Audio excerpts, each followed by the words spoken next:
We take note that despite the EFF success, the state attempted to undermine our program using tribalism disguised as cultural events and successfully failed. The EFF condemns tribalism, and we must hate tribalism the same way we hate racism. And we call on all our structures and ground forces in KwaZulu-Natal, Gauteng, Limpopo, Northwest, and all other provinces to remain focused and disciplined without degenerating into tribalistic tendencies. The EFF 2024 Elections Manifesto is a clear program of action, particularly our commitments on land, jobs, energy and electricity, education, public safety, and all other areas under the clarion call, our land and jobs now, stop load shedding. The emphasis on land derives from the fact that 30 years since the attainment of political freedom, 80% of the population continues to occupy less than 10% of South Africa's land. Landlessness is still the lived reality of the majority of our people. The emphasis on jobs is motivated by the sad reality that after 30 years of attempts at addressing the joblessness, more than 15 million capable South Africans who need jobs are unemployed, and with no hope that anything will change unless the current government is changed. The emphasis on now is informed by the fact that 30 years is rather a long time for any political party to keep making empty promises. The emphasis on now is also because our people live in absolute poverty. Similarly, the emphasis on now is because our people are landless. The emphasis on now is because our people are jobless. Yet again, the emphasis on now is because the crisis of racialized poverty, inequality, underdevelopment, landlessness, and joblessness are being experienced now and must be resolved now. The emphasis on stop load shedding is due to the fact that despite many empty promises, the South African government has not brought forth a dependable electricity plan that will guarantee the supply of electricity to all its citizens. We remain resolute that the EFF government will expropriate all land without compensation for equal redistribution in use, create millions of jobs through reindustrialization, using the state, stop load shedding, rebuilding our education system, and fix crime in this country.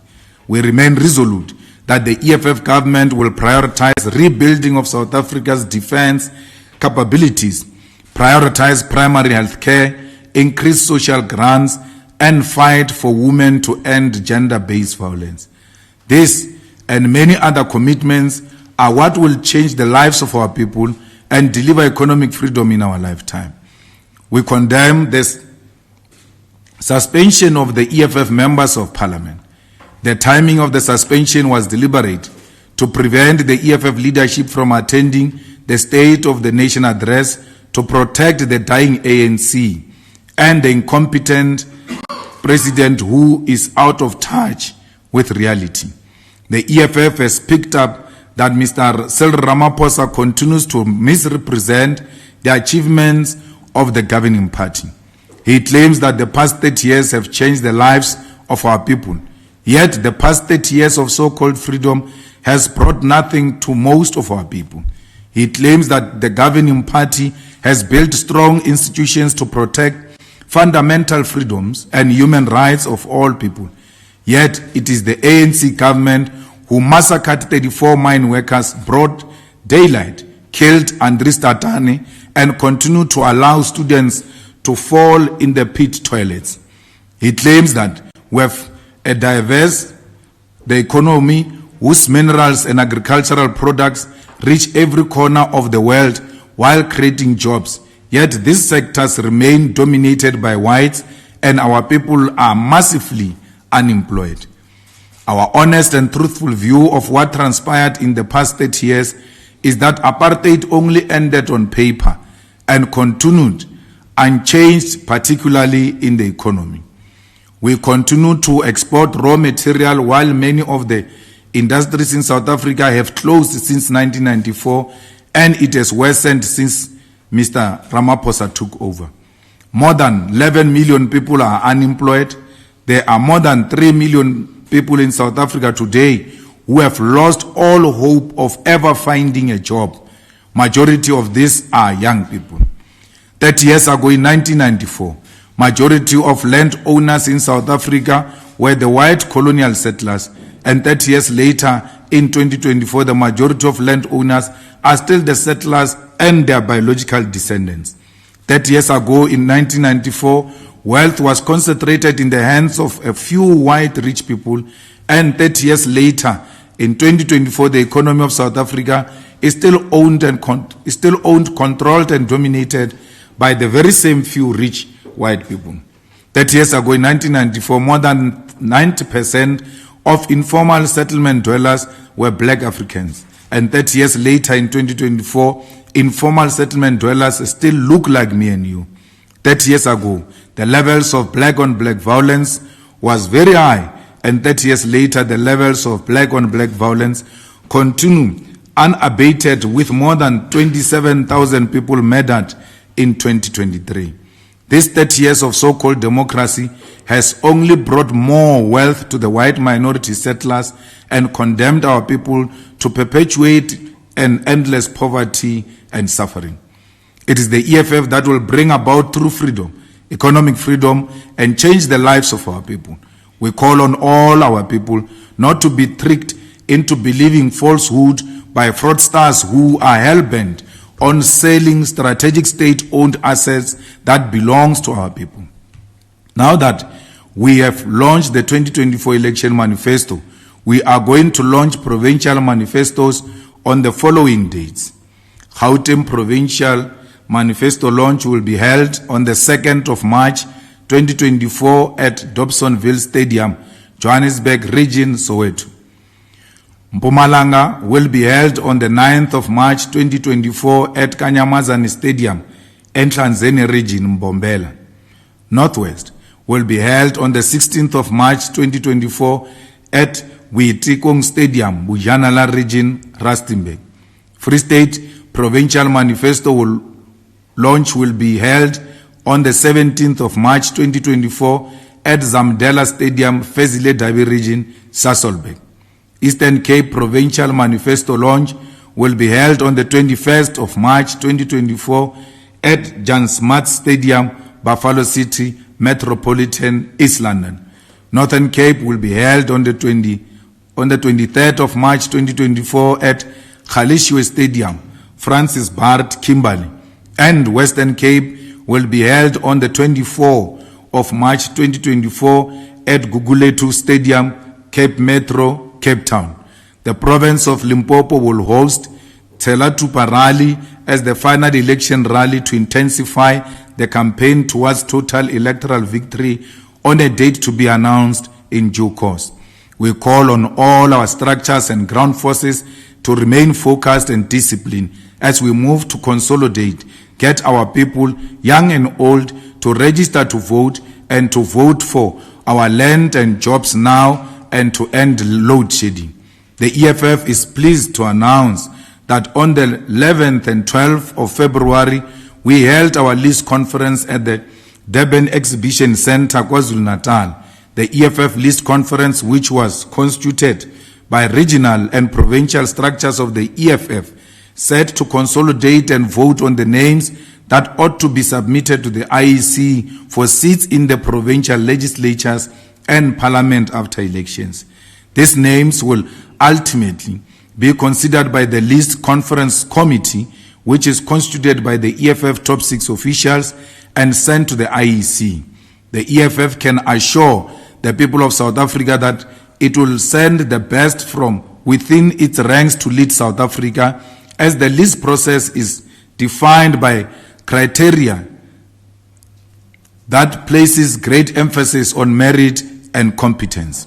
Some of the criteria includes that 40% of all names from the list must be youth, 50% or more of the names submitted must be women, there must be at least 10 PhD holders in the EFF list to Parliament. A matric certificate is the minimum requirement to form part of the EFF list. An emphasis that those on the EFF list must hold and pursue post-matric qualification. All those who seek to return to Parliament must outline what they have done during their tenure as parliamentarians in this previous Parliament. It is the criteria that must be an assurance to South Africans that the EFF is ready to govern, and this will be defined by the character of the public representatives we elect to power. The EFF List Conference was a resounding success with no incidents of violence, vote buying, or intimidation, and was yet another confirmation of the EFF's commitment to internal party democracy. Following this, we call on all structures to focus all their energies on the campaign for total election victory, using the EFF's manifesto as the weapon to win the hearts and minds of our people. The campaign must continue to be based on umtu emtwini mutu mutu, as every vote counts in the war for economic freedom.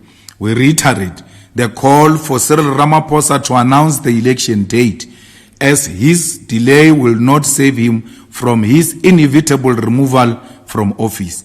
Until then, all South Africans must continue to register to vote on the IEC elections website, as the voters' roll remains open until such a time the election date is proclaimed. We take this opportunity to welcome back home and congratulate Bafana Bafana for their courageous performance and the bronze medal in the recent AFCON competition. We believe that we can build on this progress. We call on SAFA to make sure that they pay reasonable remuneration to players and the technical team for the national team, and ensure that there is an equal pay for Banyana Banyana. We call upon the racist corporate South Africa to sponsor Bafana Bafana and Banyana Banyana, as they are equally important to the development of sports. The EFF reiterates the call by the EFF Student Command that the contracts of all four service providers which were irregularly appointed at NSFAS must be terminated with immediate effect, as determined by an independent forensic report. The continued irregularity at NSFAS is something that must be fought tooth and nail if we are to resolve the crisis of funding of students, and this can only be done through uprooting corruption. The EFF notes the recent attacks on Palestine, a clear demonstration of defiance by the racist, genocidal apartheid Israel and their murderers Benjamin Netanyahu, and undermining of the International Court of Justice that ordered Israel to stop. If the bombardment and genocide of Palestinians continues, we'll be left with no choice but to march to the American embassy, as we no longer have the Israeli embassy in South Africa. We will march to the American embassy as a sponsor of the war and genocide in Palestine. We are proud to announce the return of fighter Siko Qilishe as head of digital communication and stakeholder relations in the President's office.